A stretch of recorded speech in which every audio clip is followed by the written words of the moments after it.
Hello and welcome to Coffee and Catholics, a Catholic women's talk show podcast. I'm Stacy, one of your hosts, and with me I have... Hi, I'm Alicia. I'm Annie. And I'm Lauren.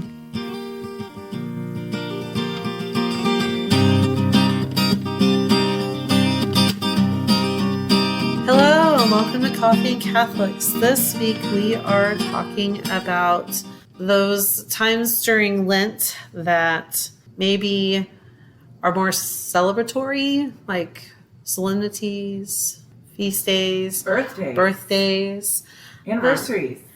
So what do we do during that time when we have these penances that we've taken? So we're going to talk a little bit about that. And this is being aired actually on Ash Wednesday, so happy Ash Wednesday. And a solemn and penitential Ash Wednesday to you. And happy Valentine's Day. Good people, yes. It's an odd year for us as Catholics. Yeah. This happened a couple of years ago because Valentine's Day is my birthday. So I definitely noticed when Valentine's Day lands on Ash Wednesday. It's rare, but it does happen. It's not the first time. It won't be the last. So what is Stacy going to do? Because she has a birthday, and it's Valentine's Day, and it's one of the most solemn days of the year as we march into the penitential season of Lent. So we're talking about that today.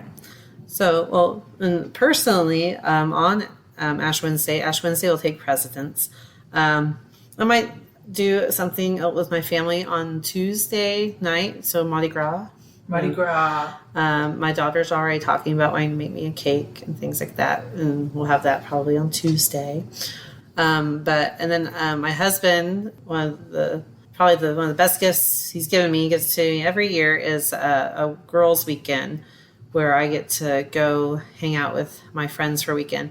And that's going to be the following weekend. And a lot of them, not all of them, but most of them are Catholic. And so it makes it a little bit easier because none of us are eating meat on Friday anyways.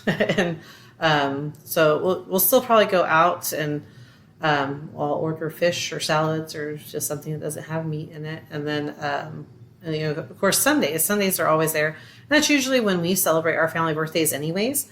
On Sundays, and Sundays are considered mini Easters, so they're already feast days, even within Lent. So there's some time there's a little give in some places, if that makes any sense.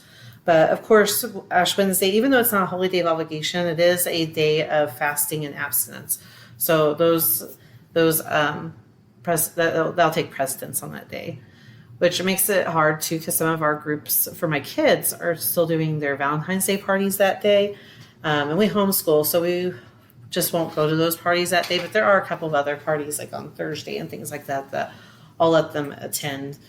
And then what we'll probably do is any of the treats that they do get will go into a pile that they can partake on Sundays during Lent instead of all the time during the week, because a lot of them give out candy and stuff like that too. So one of the things that Stacy, people would say to her when they were kind of shocked, that she wasn't going to have her kids at these parties was, well, these kids aren't bound by any fasting, regulations at their age. But I think that really misses a huge and beautiful point that the church is handing us in these types of situations. Those are the predicaments, but it's not a predicament. But these situations are a perfect opportunity to model that mortification of the flesh without you being the one making them do it. This is a perfect chance to teach why the liturgical practices in the church are in place and why these regulations exist, and to teach our kids that there are things that are more important than doing what everyone else is doing, or doing it when everyone else is doing it, and finding ways to live your faith when the pressures of the culture around you aren't lining up with that. I mean, I think about what an incredible witness it would be to have, teenagers at even in public schools with ashes on their forehead on Valentine's Day. It's such a chatty holiday anyway, because you're not going to be able to avoid anything that's in school. You're still going to be able to do those things. But what an incredible witness that could be to love and to the sacrifice of love. I mean, I think it's stuff like this that really is a beautiful opportunity to really be Catholic in a way that's not preachy and just not, in your face. And then I think about, my situation is a little different than Stacy's. My birthday almost always falls in the Triduum. The Triduum, it's either Good Friday or Holy Saturday, it seems like. Every couple years or every other year, it's one of those really just solemn days. And my struggle. And Lauren shares a birthday with one of my kids, so we have this struggle in our family too. Yeah. But I think the hard thing for me is that I don't care much about celebrating my birthday, especially as I keep having more of them. It's less exciting. I want to rewind the tape a little bit.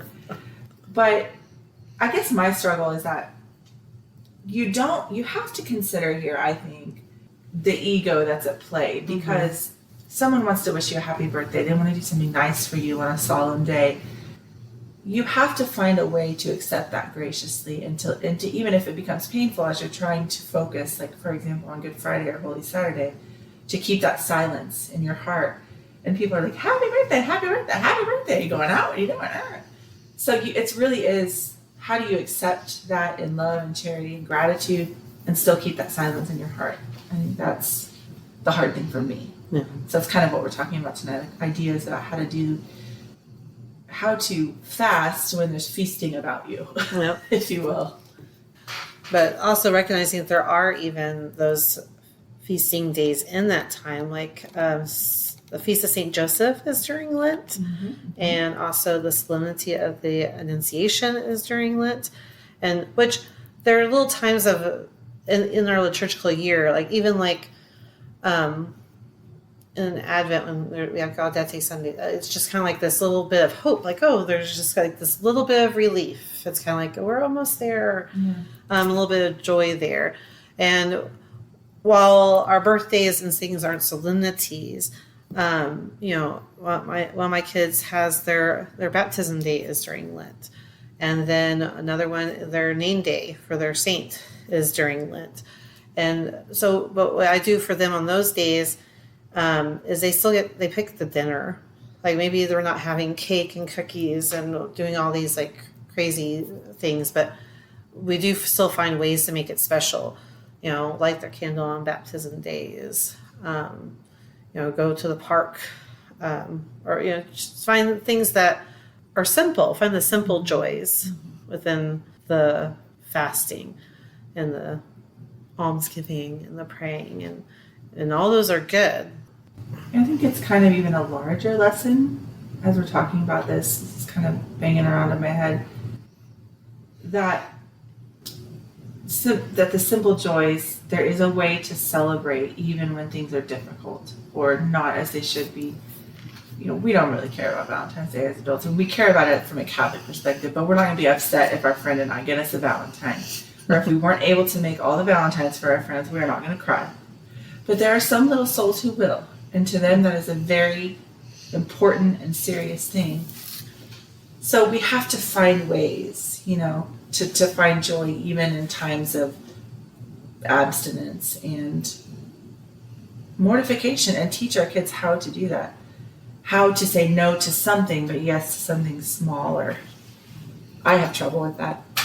And I think that's why, the Church in her wisdom gives us these seasons to practice discipline and mortification.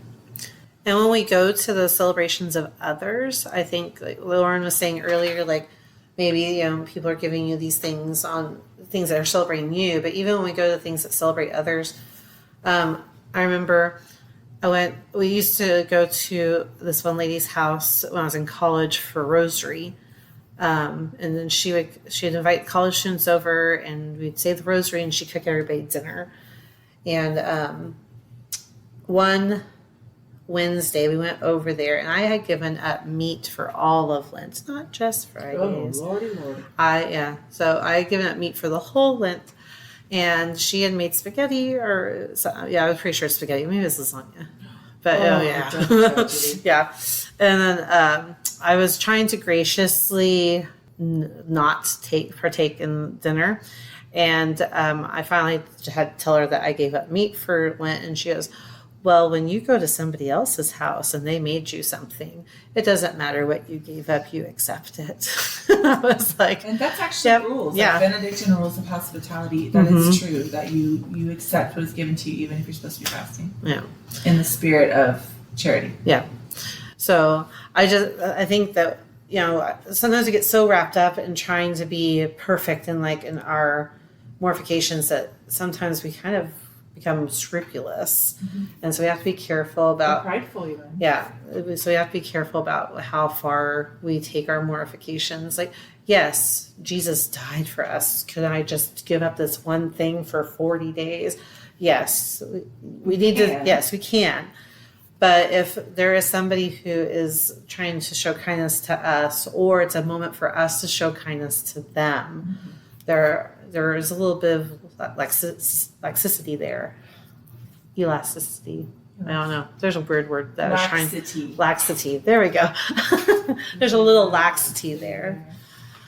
So this Lent, if you get into a pickle, beginning with the pickle that starts it all off, Valentine's Day and Ash Wednesday, just remember that the church loves you, that the Lord loves you, and that these trying times are for your own sanctification. Find ways to be truly Catholic and be full of charity and love. Love trumps everything. Love trumps all of your mortifications. Be charitable and have a blessed, blessed Lent. And as always, thank you for joining us. Thanks. Thank you. Join us again in 2 weeks. Until then, may God bless you and may Mary accompany you. Coffee and Catholics is a proud partner of the Smart Catholics Podcast Network. Find new shows to love, meet like-minded Catholics, and join the community at smartcatholics.com.